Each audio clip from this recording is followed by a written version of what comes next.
Amados e queridos irmãos, saudamos a todos com a paz de nosso Senhor. Amém.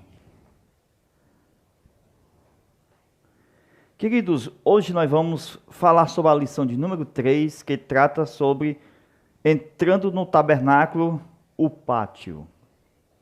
A nossa leitura está em Êxodo capítulo 27, versículo de 9 ao 19. E hoje nós vamos dar continuidade ao que foi falado na aula do YouTube. Na aula do YouTube nós estudamos a segunda parte do primeiro tópico, ok? E também foi estudado o segundo tópico, falando da construção da cerca do pátio. E também foi falado sobre a porta do pátio, que é o tópico de número 3. Então, na continuação, nós vamos iniciar a aula falando do primeiro tópico, ok? Que é sobre o pátio. Aí nós vamos ter a Arca da Aliança, depois de todo o trajeto, saindo de Canaã, passando depois, olha, Siló, Efraim, a Arca da Aliança ficava alojada em lugares diversos, o que demonstrava que o tabernáculo já não tinha localização fixa.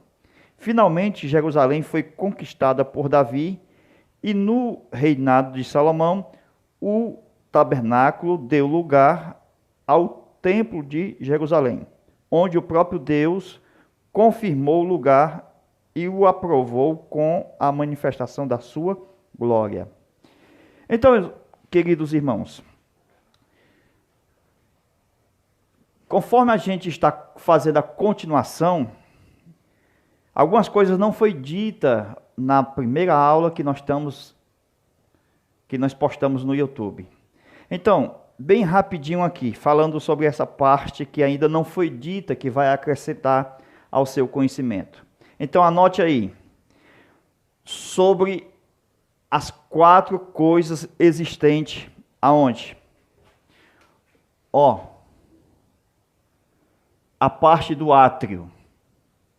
Eu tenho as outras partes internas, lugar santo e lugar santo do santo. Então, o átrio, santo, santo dos santos. Então, nós temos na entrada do pátio, que é chamado de átrio, se lembra das 4 colunas? Certo? Então, eu tenho mais 3 colunas para cá e mais 3 para cá. Então, 4 colunas. Aqui nós temos 5. 1, 2, 3, 4, 5. E aqui nós temos 4. 1, 2, 3, 4. Então, veja que temos 4, 5 e 4. Vamos lá. Então, nós estamos falando sobre 4 colunas na entrada e 4 colunas na entrada do Santo do Santo. Aqui fala do ministério, aqui da mensagem do Evangelho e aqui as 4 fases ministerial dentro dos Evangelhos, que estão Mateus, Marcos, Lucas e João. Então, nós temos 4 cores, 4 colunas, o tabernáculo, 4 lados, 4 pontos cardeais, 4 evangelhos, 4 mensagens. O querubim tinha 4 rostos ou 4 faces. Então, nós temos 5 dedos. 5 dedos. Mas é no 4º dedo que nós temos o pastor. Nós temos 5 dedos, certo? Vamos lá. 1, 2, 3, 4, 5. Certo? 5 dedos. O que é isso? É que os 5 ministérios que estão em Efésios, capítulo 4, versículo 11, que fala do apóstolo, 2, profeta, 3, evangelista, 4, pastor, 5, mestre. Então, 4 colunas, 5 ministérios. Mas é no 4º que eu tenho o pastor. Então, o pastor está no templo hoje da graça. Uma manifestação do período da graça. Veja mais. Nós temos no quarto dedo o pastor. Faz parte da dispensação da graça. Ok? Então, a entrada para o pátio tem que ser pelo evangelho. Tem que ser pelos 4 evangelhos. Então, dá acesso o quê? Às próximas portas do lugar santo, a próxima porta do lugar santo e a próxima porta do lugar santíssimo. Então, eu preciso sempre avançar. Com isso, esse acesso para chegar na presença de Deus, aonde está o querubim de 4 faces. Então, o querubim de 4 faces aqui, ó, na arca da aliança. Ele tem, essa arca, ela tem uma tampa chamada propiciatório, e nessa tampa eu tenho 2 querubins. Então, os 2 querubins, cada querubim tem uma cabeça, mas esse querubim, ele tem quantas faces? 4 faces. Então, vamos fazer assim que é melhor. Ó, 4 faces. 1, 2, 3 e 4. Então, uma face é de águia, outra de leão, outra de boi e outra de homem.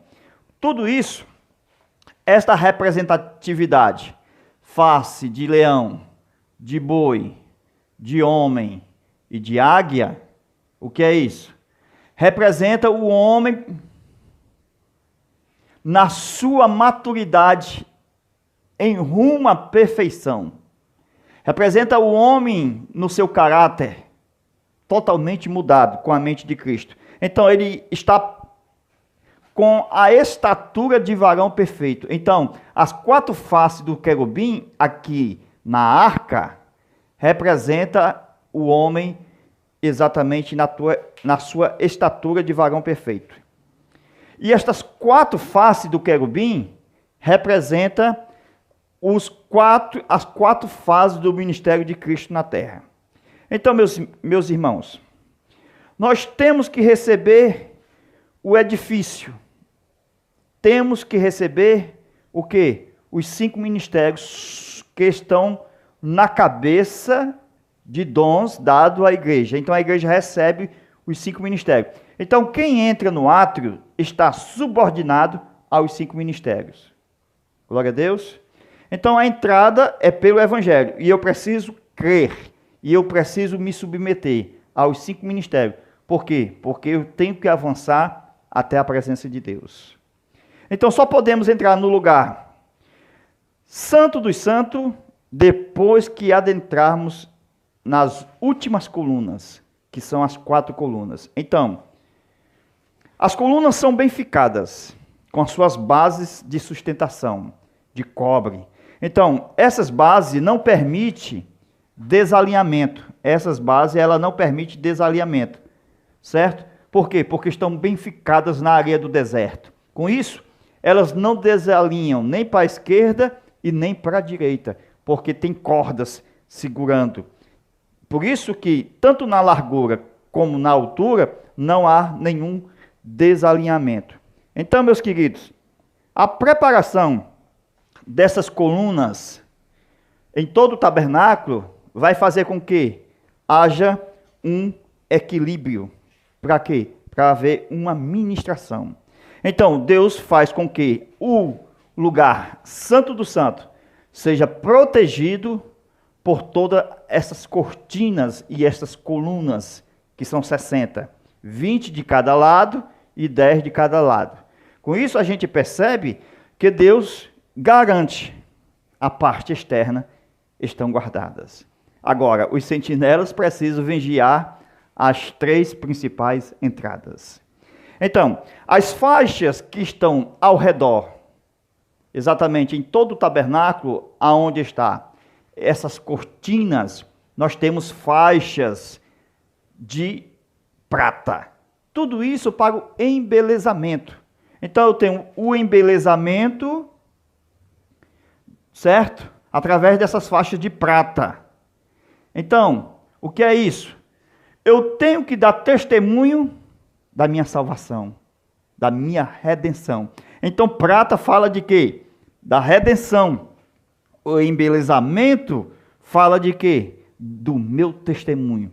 Já que está na parte externa do átrio, então vai dar testemunho às tribos que estão ao seu redor. Então, as faixas de prata representam o embelezamento de prata, que representa exatamente a minha comunhão e o meu testemunho da minha salvação que Cristo conquistou por mim na cruz. Glória a Deus. Então, meus queridos, as cortinas não suportam o tempo todo no deserto, isto é, as intempéries do deserto. Então, elas são substituídas com o passar do tempo. Então, as cortinas, elas devem ser trocadas com isso, representando essa troca de cortina com o tempo, que elas vão ficando velhas e vão trocando, representa a experiência do novo crente, do novo homem, do novo nascido em Cristo. Mas só que a fé, ela não muda. Glória a Deus. As cortinas podem mudar, mas as bases que são de cobre, elas nunca mudarão. Então a fé, ela não muda jamais. Uma vez que pregamos o que é pecado, sempre o pecado será. Por quê? Porque a doutrina, ela não muda, que está baseado na fé. Então, meus irmãos, agora vamos ver exatamente essa parte aqui da altura. Então, a altura, ó. Essa parte aqui do tabernáculo, a parte externa que nós estamos estudando, certo? Essa parte aqui, ó, a altura da cortina. Então, se lembra? Vamos ver se vocês se lembram ainda. Ó, altura, comprimento, sem côvado. Lembra que é a metade? 50 côvados de largura. 5% da largura. Então, 5 côvados. 50 côvados, sem côvado. Então, calculando aqui, 44,4 metros, 22,2 metros, e eu tenho 2,22 metros. Então, falando sobre a altura, por que a altura 2,22 metros? Para impedir qualquer pessoa de ver a obra do sacerdócio no interior do átrio. Então, na frente, diante da entrada, eu tenho a primeira peça, que é chamada de altar de sacrifício. Então, essas cortinas, exatamente essa altura, ela não permitirá que os homens, as tribos de Israel que estão ao redor, não veja exatamente o que? O sacrifício, o altar de sacrifício. Com isso, o que é que vai acontecer? Essas cortinas é uma forma de cobrir o quê? O altar de sacrifício. Então, na tipologia, veja uma revelação grande agora. Vou mostrar para vocês. Veja a revelação. A revelação é o seguinte. Deixa eu apagar essa parte aqui. Ó, qual é a revelação? Revelação é que esse altar aqui, o de sacrifício, é um tipo da cruz. Ó, tipo da cruz. E essa cortina aqui é um tipo de quê? Ó, a cortina. Isso aqui eu nunca falei. Ó, o que é isso? Vou escrever aqui, ó, para memorizar. Ó, densas trevas. Então, na hora da morte de Jesus, foi na hora da morte de Jesus, houve densas trevas. Então, essas densas trevas escureceu. O povo já não poderia ver mais o quê? O sacrifício na hora da morte. Com isso, representa igual a cortina do tabernáculo, que o povo lá de fora não poderia ver o sacrifício. Glória a Deus. Uma ótima revelação para ser colocada na sua classe de aula aí no domingo. Então, meus irmãos, qual era a cortina lá no Gólgota? A pergunta, qual era a cortina lá no Gólgota? A cortina era as densas trevas, que não permitia os homens ver o altar de sacrifício. Glória a Deus. Assim como aconteceu aqui no pátio, este era o pátio na hora da morte de Jesus.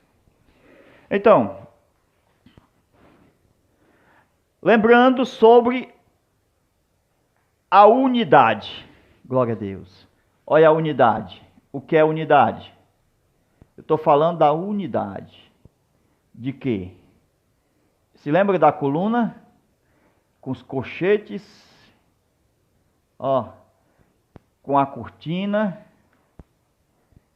Certo? E com as cordas.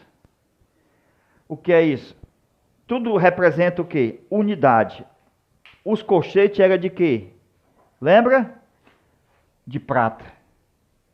O que é isso? Vamos explicar. As bases de bronze. Glória a Deus. Então, os colchetes de prata representa que nós devemos experimentar a nossa redenção. Então, vai sempre levar para a redenção. A nossa redenção em Cristo. E as bases de bronze representam o quê?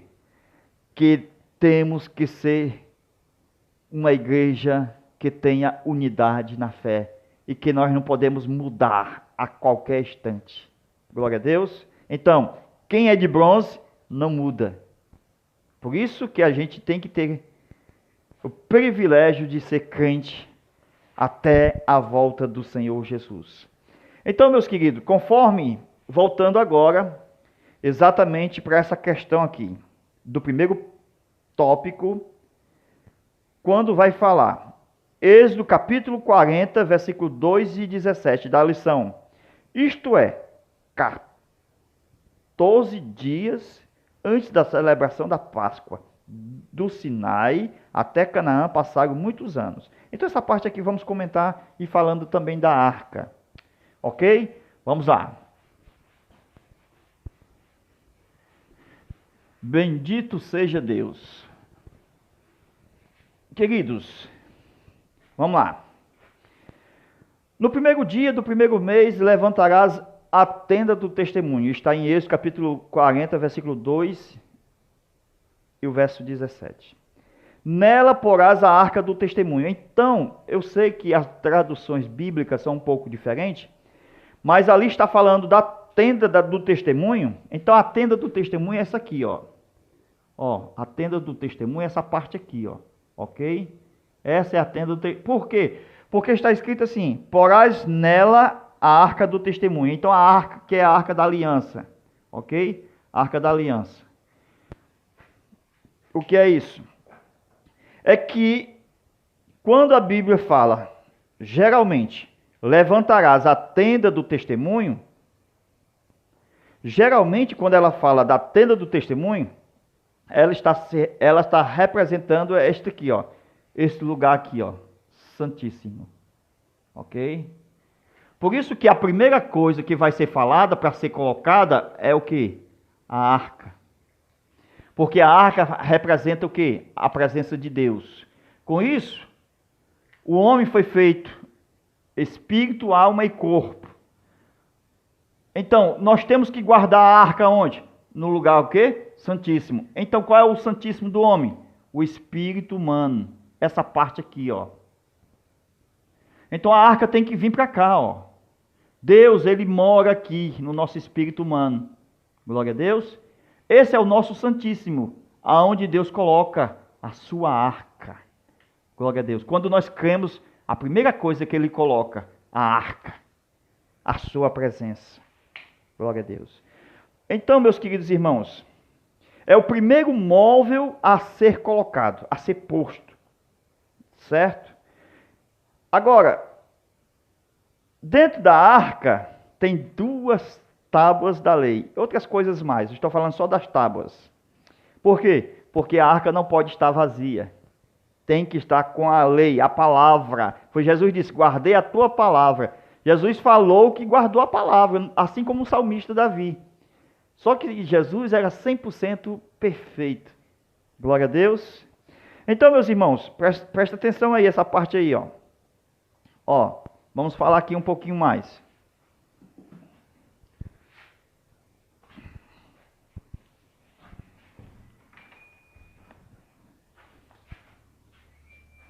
Ó.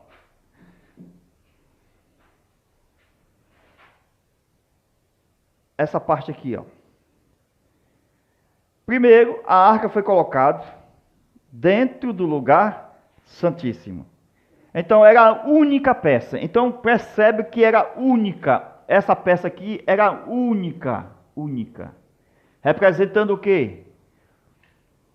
O nosso único Deus. Então, por isso que só tem uma peça aqui, ó. Representando o quê? A unicidade de Deus. Glória a Deus. Representando a unicidade de Deus.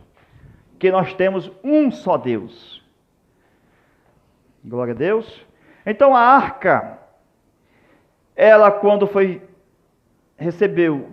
quando Moisés recebeu de Deus ordem para a fabricação do tabernáculo, e Moisés recebeu de Deus a indicação de Bezalel e o seu ajudante, então a arca vai ser feita. Então ela vai ser o quê? Ela vai ser colocada no lugar santíssimo. Então, primeiro é preciso fazer a arca de madeira de acácia, depois revestir de ouro e depois colocar no seu lugar. Então, há uma diferença entre o altar de sacrifício e a arca. Por quê? Porque cada um tem o seu lugar. O altar de sacrifício é no átrio, não pode ser no Santo do Santo. A arca não pode ser no átrio, tem que ser no Santíssimo. Então, cada um no seu lugar. Assim também nós temos na igreja os membros e também os líderes, cada um no seu lugar. Porque aqui representa o ministério da igreja. Glória a Deus, a liderança da igreja, o altar da igreja. Glória a Deus. Então, cada peça no seu lugar. E a peça mais importante tem que estar no Santíssimo. Então, Cristo deve estar em nossa vida, em nosso espírito humano, como a arca verdadeira, e nunca deveremos duvidar da nossa salvação. Glória a Deus. Então, no princípio, no começo da sua fabricação, as peças estavam desorganizadas. Altar de sacrifício, a arca, estavam sendo fabricadas, feitas. Então, de acordo com Romanos, capítulo 8, versículo 26 em diante, então as peças ainda estão sendo o quê? A Bíblia diz que o Senhor conheceu, o Senhor chamou, o Senhor predestinou. Então tudo isso é o que? São passos que nós temos que dar. Primeiro o Senhor conhece, segundo o Senhor conhece, começando. Primeiro o Senhor conhece, segundo o Senhor chama, terceiro o Senhor predestina. Então como é isso? É que enquanto as madeiras estão sendo tiradas das árvores, ok? O Senhor conheceu, aleluia. Quando a madeira já vem em forma de tábuas, o Senhor chamou. Quando está feita e são colocadas nos seus devidos lugares, o Senhor predestinou. Estão nos seus locais. Glória a Deus. Mas ainda falta mais 2 degraus. É o quarto e o quinto. Eu tenho o primeiro, o segundo e o terceiro. Romanos 8, 26 em diante. Então, no quarto degrau, o Senhor justificou. Como é isso? Ele vai ungir com óleo essas peças. E no terceiro, o Senhor glorificou, porque a nuvem da presença de Deus vai descer e o Senhor vai aparecer na sua glória. Então o Senhor glorificará as peças. É assim o nosso chamado. Nós vamos para o céu e assim nós seremos glorificados. Então, não é a única palavra que determina tudo, a predestinação. Eu ainda tenho o meu justificou e a minha glorificação. Esta é a palavra final que está em Romanos 8. Queridos, vejamos. Glória a Deus. Em Apocalipse capítulo 11, versículo 19, leia. Abriu-se no céu o santuário de Deus. Foi vista a arca do concerto. Então eu tenho lá em Apocalipse 11, 19, eu tenho a arca do concerto.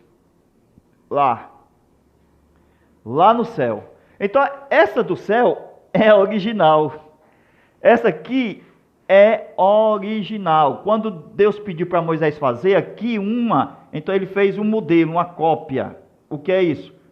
Faz conforme o modelo que viste no monte. Então está em Hebreus capítulo 8, versículo 5.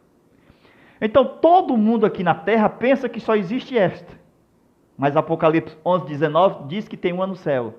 Então Deus guardou esta e pediu para fazer uma cópia. E esta cópia, hoje os homens procuram ainda essa cópia. Fazem até livro para dizer, a Arca da Aliança foi encontrada. Onde foi? Lá debaixo do Calvário. Só para vender livro. Só para vender livro. E as pessoas compram. Estão brigando pela cópia, mas Deus guardou o original. Ele não deixou aqui conosco. Glória a Deus.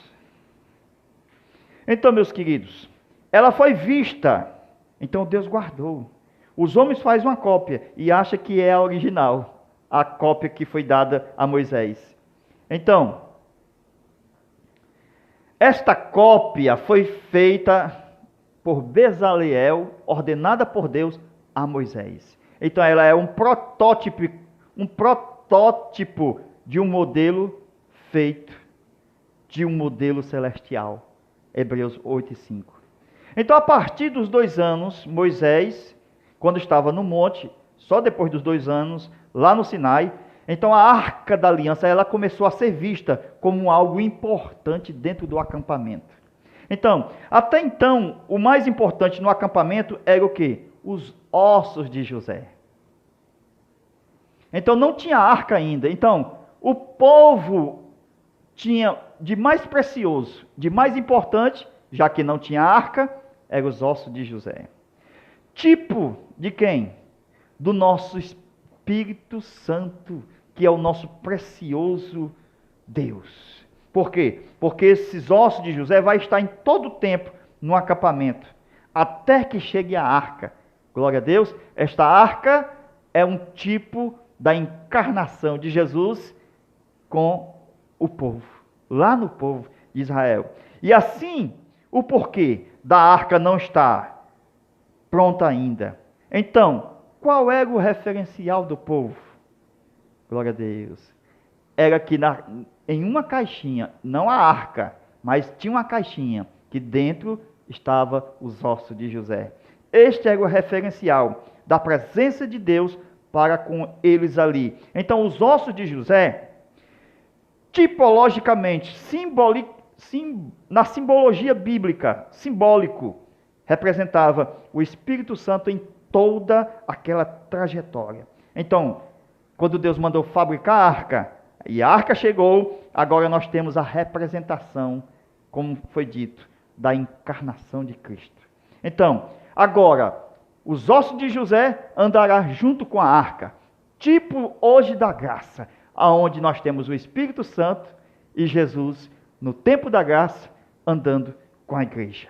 Então, o Espírito Santo e Jesus, hoje, na trajetória da igreja para entrar em Canaã celestial. Então, antes da arca ser construída, só tinha os ossos de José, e isto era que marcava no povo. E agora, depois da arca ser feita, a arca caminha junto com os ossos de José. Então, somente após a construção da arca, isto é, que a arca foi construída para estar no meio dos homens, a encarnação do Verbo. Glória a Deus. O Espírito de Jesus, o Espírito Santo e Jesus, com representatividade nos ossos e arcas, com eles lá no deserto, que hoje nós temos um tipo da graça, que é o deserto, que temos o Espírito Santo e Jesus conosco, que estamos nesse período de prova, passando nesse mundo. Então, foi só quando o povo chegou em Canaã, é que os ossos de José em Siquém foi enterrado. O que é isso? É que a terra recebeu os ossos. É o Espírito Santo que tem que habitar no pó da terra. Em mim, em você, porque fomos feitos pó. Tipologicamente, o Espírito de Deus tem que estar em você. Eles têm que habitar em você, na terra, no pó. O templo do Espírito Santo é o nosso corpo. Então, quando eles passaram e chegaram em Canaã, enterraram os ossos. Então, o Espírito de Deus ficará convosco para sempre e estará em vós. Enquanto habitava com eles, era a caixinha dos ossos no meio deles, mas estará em vós para sempre. Então, os ossos foram enterrados. Glória a Deus. A arca, ela não foi vista por todos. Só uma vez ao ano, o sumo sacerdote entrava no Santo do Santo para ministrar o sangue no propiciatório. Com isso, Deus, ele preservava a arca para não ser vista. Tudo isto representando o quê? A privacidade da glória de Deus. Então, a privacidade foi criada por Deus. Temos que preservar o nosso Santíssimo. A privacidade é algo que Deus criou. E ninguém gosta que alguém fique bisbilhotando a carteira, a senha do cartão, as mensagens do celular, os e-mails. Ninguém gosta. Isso é privacidade. E quando Deus fez o homem e a mulher, o nosso Deus fez conforme a sua imagem e semelhança. Então, assim como o filho de Noé, Cã, viu a nudez, privacidade, morreu. Então, Deus mata.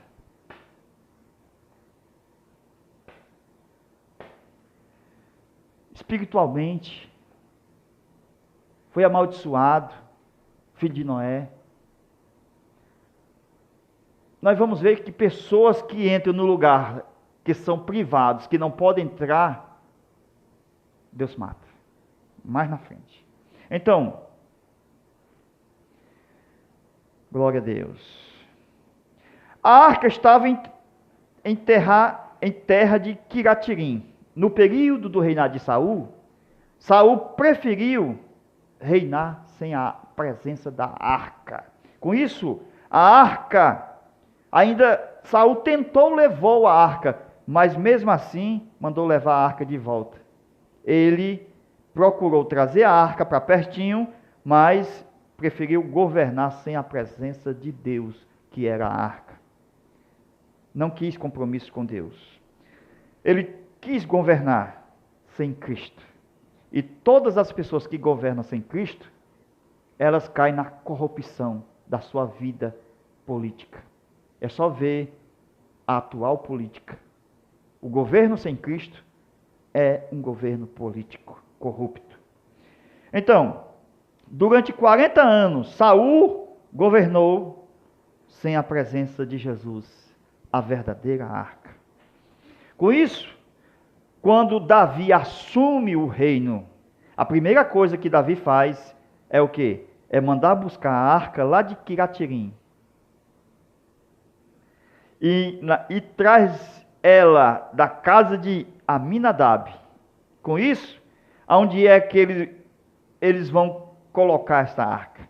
Eles tiram da casa de Aminadab, aonde os dois filhos dele, Aiô e Uzá, cuidavam da arca.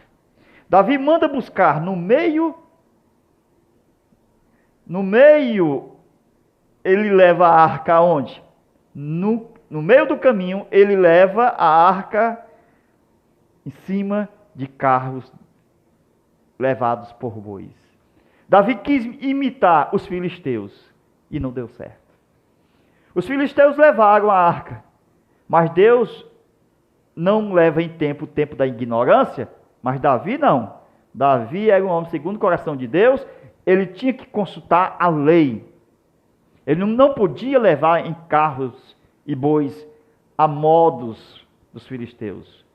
Então, Davi, ele vai ter que consultar a palavra de Deus, porque Davi, ele conhece a lei. Então, Davi tem que buscar na palavra, onde está? Em Números, capítulo 3, 4, 5, 6, 7. Ele vai aprender no livro da lei que a arca não pode ser levada em carros, mas nos ombros dos coatitas. Então, os levitas, filhos de Levi. Levi teve 3 filhos, os gersonitas, os meralitas e os da família de Coate. Veja, que coisa impressionante. Coisa boa que vai ser ministrada aí na aula. Os filhos de Levi. Vamos lá? Eu tenho os gersonitas, filhos de Gerson. Os meralitas, filhos de Merali. Os coatitas, filhos de Coates. Ok? Então, cada um vai ter um propósito na condução da arca, na condução das peças, na condução do tabernáculo. Ok? Então, vamos ver aqui. Glória a Deus. Os gersonitas, filhos de Gerson, vão levar as colunas. Tudo isso está lá onde? Em Números, em Números, capítulo 4, 5, 6 e 7. Ok? Então, os filhos de Levi, que são 3, os gersonitas, filhos de Gerson, eles vão levar o quê? As colunas do tabernáculo. Os meralitas vão levar o quê?